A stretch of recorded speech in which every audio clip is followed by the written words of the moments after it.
So you're thinking about becoming a self-employed medical biller. Well, in today's video, I'm going to tell you how to avoid the top 5 mistakes that new medical billers make that will cost them their clients, their money, and their confidence. My name is Tamika. I'm a self-employed medical biller, and I've built a successful medical billing business that has allowed me to find out what works and what doesn't work. Now I'm going to go through the mistake, why they're being made, and how to fix them. So make sure you stay to the end because I will give you a bonus mistake that affects your cash flow. And when it comes to money, I'm pretty sure you don't want to be messing with that. Okay, so let's jump into it. Now, mistake number 1 is that you don't have a clear written contract. This happens because you either have a verbal contract, so you actually don't have a written contract at all, and it's because it's a friend of yours, it's a provider that is your cousin, your family, or you allow that provider to just tell you what you're supposed to do because you're new at this and you're not really sure what's supposed to go on. And so you just let them tell you what you're supposed to do as if you were at a full-time job and you're doing it. Or 2, you have a written contract, but it's generic. You took it off of the internet. You don't really know what's on the contract. You just know that everyone keeps saying that you need a contract. So you print a contract, you put your name on it, and both parties signed.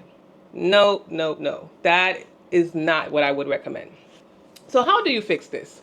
How do you fix this if you are already dealing with a provider, or how do you fix it if you're new and you don't have providers? So the first thing that I would do is I would research. I would actually Google. I would put in medical billing contracts and I would just see what's out there. It's not wrong to see what's out there. Like I said, I would definitely do it. I have done it. So let me say that. But you can't use a generic contract because with a medical billing business, or even with any business, it's not all the same. So you want to maybe take inspiration, try and figure out certain things that may need to be in your contract, but you don't want to take that exact contract and use it as your own. You Google it, like I said, you kind of figure that out. When I first started out, I purchased a PDF for a contract, like helping you figure out what you should have on your contract. I'll actually link the company below because I actually also recommend their courses, and I'll link that below. But they get, I purchased a PDF that told me what should kind of be in it, what I would need, just kind of like the basics of what I needed. And I kind of went through that to decide what I wanted in my contract. Then I also, you can also use my videos. I do have maybe 1 or 2 videos on my channel where I talk about what are some of the must-haves that you should have in your contract.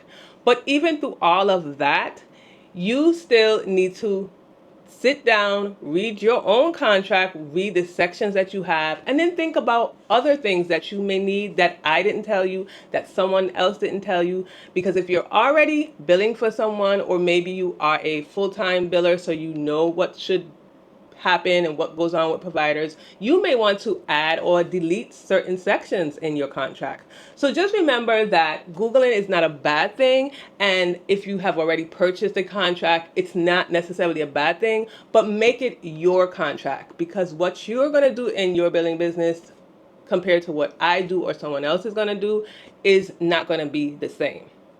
Also, I would tell you to invest in your business. This is your business. Whether you're self-employed or you have a big business with employees, it's yours. And you want to invest in it and make sure that you are doing things legally, you are doing things right, and you may have to invest some money in that business. And when I say invest, I mean invest in an attorney to look over your contract. I would also say, whether you have an attorney or not, sit down, figure out what you want in your contract, and then take it to that attorney and let them add stuff, delete stuff. But at least you know that you know what's in it, what you want in it, and that you'll be set to go, especially when you start off. And then remember, you can always have addendums to this contract, fix it, add things, like I said, delete things. It's not set in stone, but as a new self-employed medical biller, you will feel confident enough to know that you're set with your contract to the beginning of you starting this journey. Mistake number 2 is underpricing your services. Now, let me start off with a disclaimer because you know I like disclaimers, but pricing is subjective. So when I say underpricing, my definition of underpricing and your definition of underpricing will be different as far as what that figure is, but you will know or you will feel when you are underpriced or when you feel that you have underpriced. So again, that's subjective and I'm not going to give a number. But most times, new self-employed medical billers underprice themselves because they don't know the value that they bring. They know that they bring a service that a provider wants. They know what they have to do, but they don't really know the value to that, and they don't know how to articulate that to the provider. So that may be a reason why they underprice. You also may underprice because you don't know what the services are that you offer, or you don't have a clear understanding of what those services are. Again, you may say, I know I submit claims, but then you also may do eligibility, authorizations, patient statements, all of those things, and you're not factoring in those things. You just kind of go with what the provider says that, you need to do. They might even have you be doing bookkeeping or doing something else because there's something called scope creep and it is real. And if you're not clear on the services that you offer, then you can be doing all these additional things, but that's not what was originally what you were supposed to do. And then you can underprice because you may take what I say and run with that. You may take what another biller says and run with that. Or you may take what the provider says and go with that. So if they say, well, my last biller charged me 3%, then you say, okay, well, I can charge you 3% or I can charge you 2%. And you just go with that. But let me tell you how to fix that. First, you can fix that by understanding what your expenses are, what your labor cost is. So as far as expenses, that's going to be different for everyone. My expenses are pretty low. I have a pretty low overhead, and that's because of different conditions. I work from home. I don't have any employees. I don't need a whole lot of things. And so my overhead is low, but your overhead may be high. You may need to pay for rent. You may have gotten a big copy machine and you need to pay for that. You might have bought software that, cost a pretty penny and you need to pay for that. So your expenses may be higher. Then as far as labor, working as a self-employed medical biller, you have to factor in your time, how much your time is being valued at. And so where I factor in my time or my labor costs at a certain rate because of my experience and how long I've been doing it, the specialties that I know, all those things, what I consider myself really good at, all of those things are factored in to what my labor cost is. Your labor costs may be higher. Your labor costs may be lower. So, for example, if you are a biller in Idaho and full-time billers in Idaho, you usually make around $16. You may factor in, okay, this is what they make, and so I want to make something a little bit higher or a little bit lower. I have a lot of experience or I have different credentials, whatever it may be. So that's what you should do first when you're trying to decide what your pricing should be. Then ultimately, like I was kind of saying, you should do some research. You want to see what other billers are charging in your area. You want to know, what range you kind of fall in. Are you going to be a high valued biller or are you going to compete on price? Or you need to see what's out there, do your research to see where you want to land in the competition of other medical billers. Now, you don't always have to compete on price when it comes to pricing your services. You don't always have to be the lowest when pricing your services in order to make sure that you get a client. Some people may feel that they do, and that's how they want to be in this market. So they decide, well, I'm going to compete on price. But you don't have to do that all the time. And then remember that you may start off with a specific price. You may decide that my minimum fee is going to be 6% for specialties that do surgery, right? And then a few months in or a year in, you may see the load that comes with, or you may have done more research and noticed that in your area, 7% is the minimum that most people charge. remember that you can change it. You're not stuck with charging one rate because this is what you've charged. And you're not even stuck with charging that rate for a particular provider if you already have one. Now, I know for me, I like to be fair. And so if I have started off charging a provider a certain amount, I will continue to charge them that rate if I feel like the load is not that much until we have to renew the contract again. I would do something like that. But it may be a time where your load is extremely, overbearing. It's so much more, and you may have to put an addendum to your contract, or come back to the provider and let them know the situation, why the price is increasing, and then go from there. So just know that you're not stuck in the price that you started out with, and you should try your best from the beginning to try and price close to what you may think that you want. But in my experience, you're always going to feel like you probably underpriced a little bit, and you will have to always kind of adjust your prices to meet the needs of the provider and also your needs as well. Now, these two topics are just a few things that I talk about in my remote one-on-one calls. So if you have questions like these or other questions that pertain to self-employment as a medical biller or starting your medical billing business, then be sure to schedule your remote one-on-one call with me today. I have 40-minute sessions, which you can get some questions in there. And then I have 90-minute sessions so that we can talk a little bit longer and go a little bit deeper. The link is always in the description box. Spaces are limited each week, so be sure to schedule your remote one-on-one calls today with me and get the guidance that you need and stop just searching everywhere for the answers. Mistake number 3 is not following up on claims. Now, if you don't follow up on claims, that's like a bulk of what we do as medical billers. So you need to get up on that. But this happens because either one, you don't know the basics of medical billing and what you're supposed to do. Number 2, you don't have a routine. Or number 3, you just have taken on way too much. Now, let me tell you how to fix that. So I would first say, make sure that you have the basic foundations of what you're supposed to be doing as a medical biller. It is nice to watch videos and pick up books here and there, but I would recommend taking a course. And one of those courses that I would recommend is Preppy. Now, Preppy teaches medical billing and coding, and you can learn the foundations of medical billing and coding. You can get the help that you need with an instructor involved. And you can get $100 off using my code PreppyHealth at checkout. But making sure that you know the basics of medical billing is key and number 1. It is not as easy as looking at one video and then knowing what to do, because that will definitely get you in this position of not following up on claims. Number 2, you need to create a system.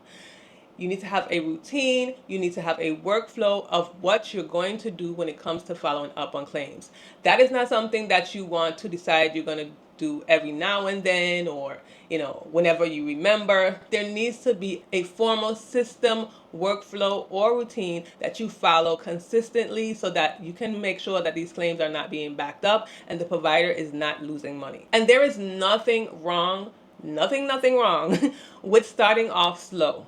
If you are a self-employed medical biller, you're just starting out, you may want all the clients because you figure, I just need a lot of clients to make a certain amount of money. But you want to start off slow so that you can make sure that you build up these habits, you build up these routines. So when you have lots of clients, then you know how to work each and every one of them, and you're not leaving any of them behind. This is not going to be the same as when you're working a full-time job and maybe you're just working for one provider.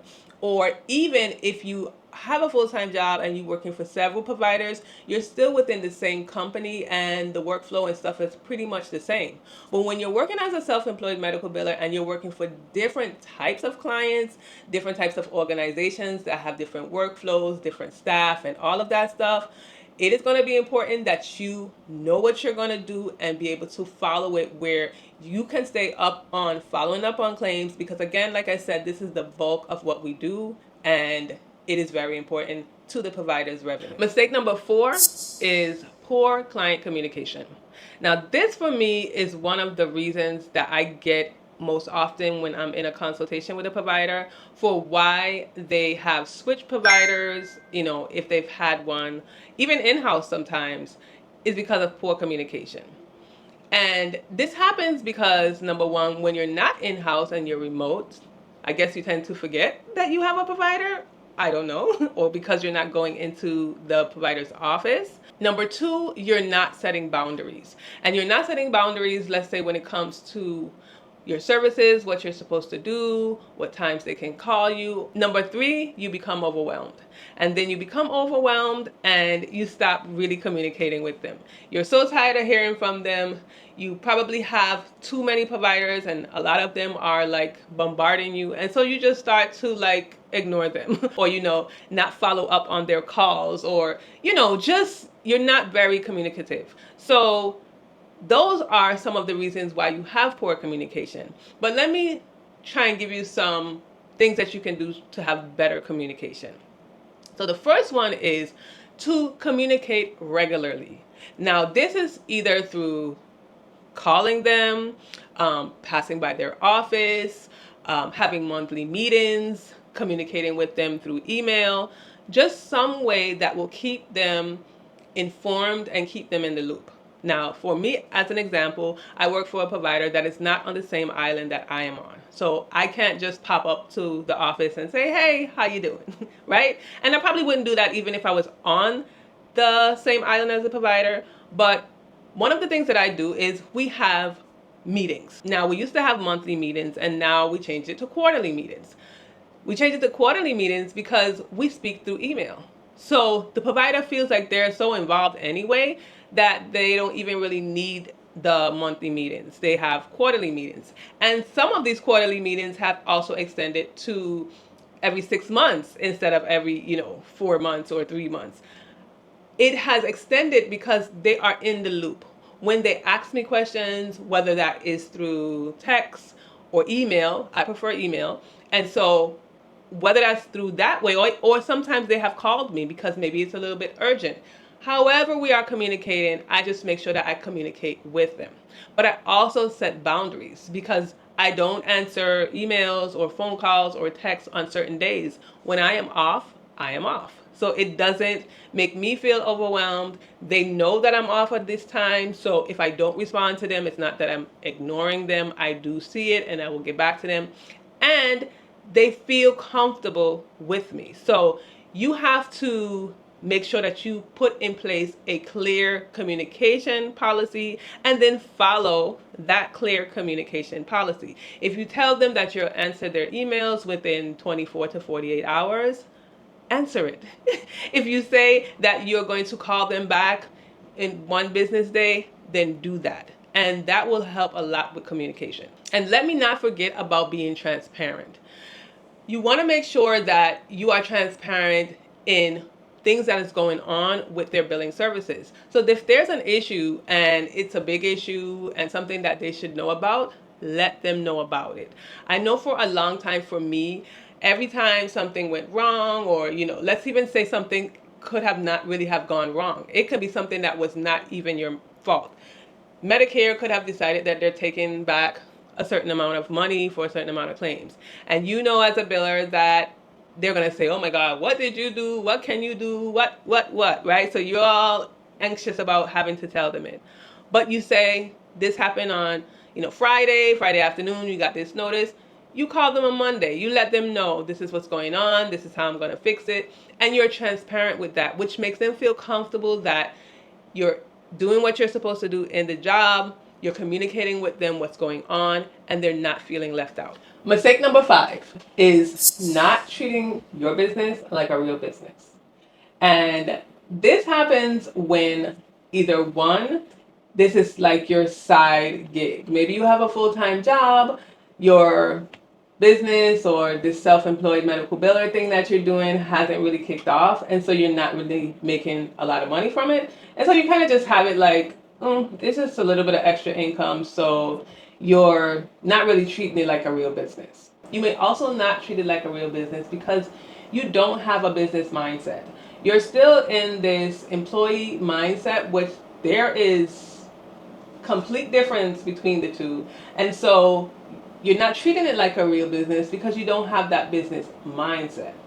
And number three, you may not even have like a professional atmosphere, especially if you're doing it from home.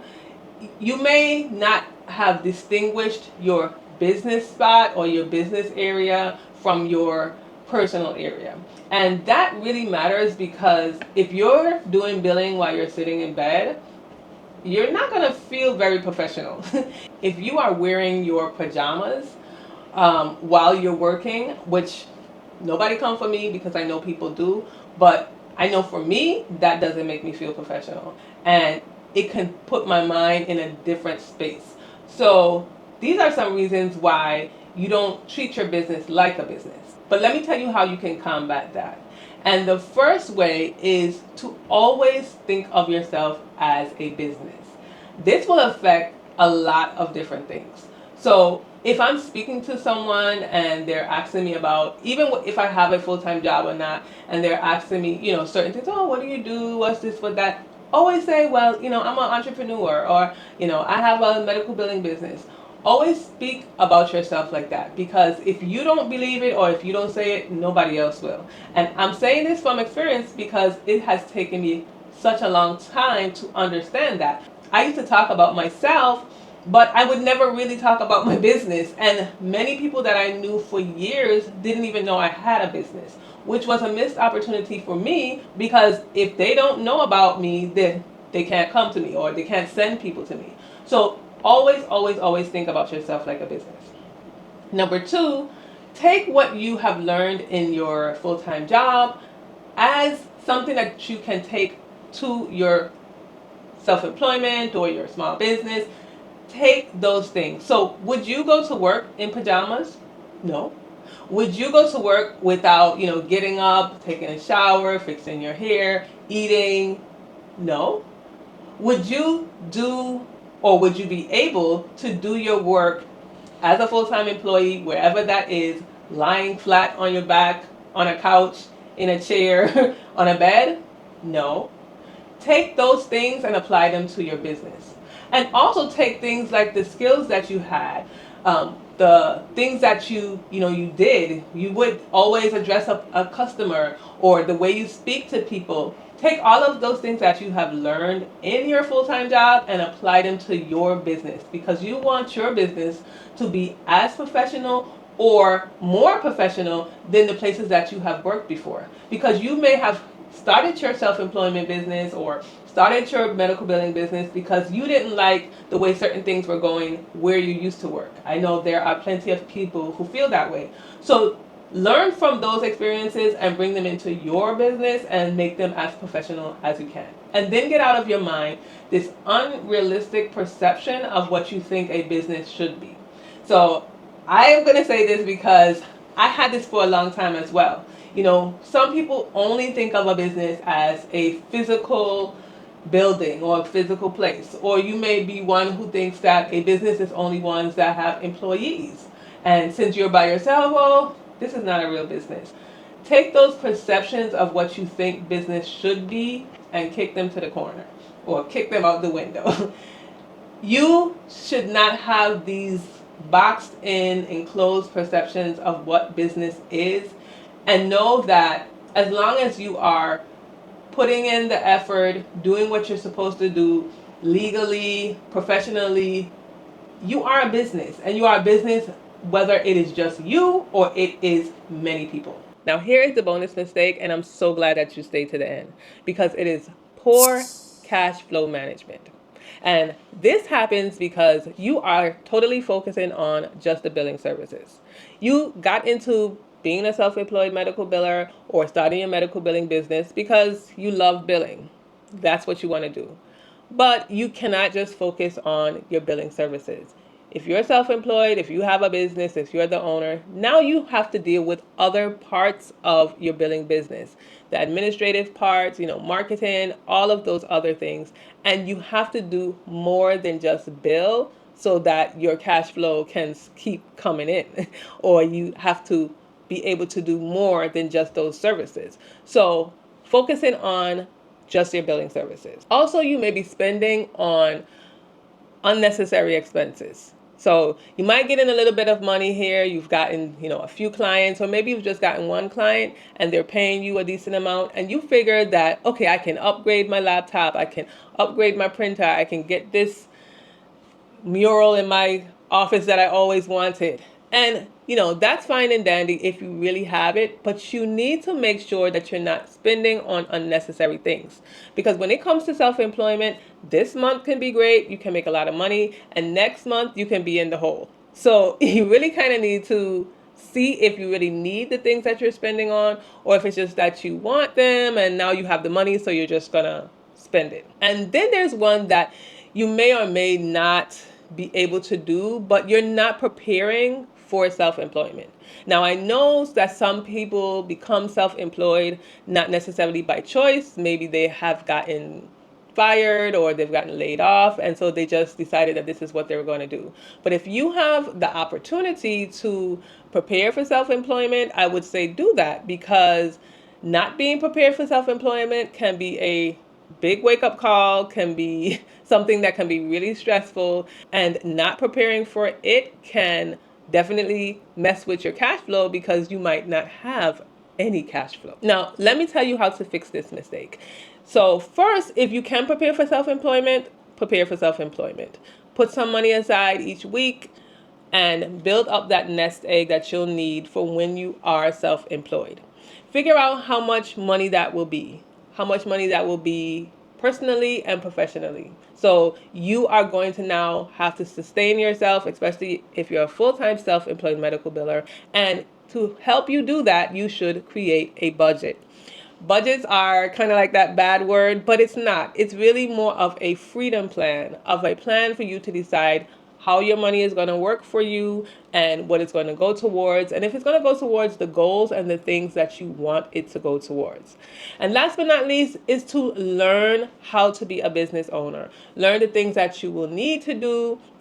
Learn the things that have to be, included and done, especially if you're the one who's doing it all by yourself, because you may have started this medical billing business because you love to do billing, but you're also going to have to be a business owner and do that part of it, which is two different things. Now, be sure to comment below any mistakes that you think I have missed, and let me know if you have made any of them and if some of the fixes were helpful for you, and I will see you again in my next video.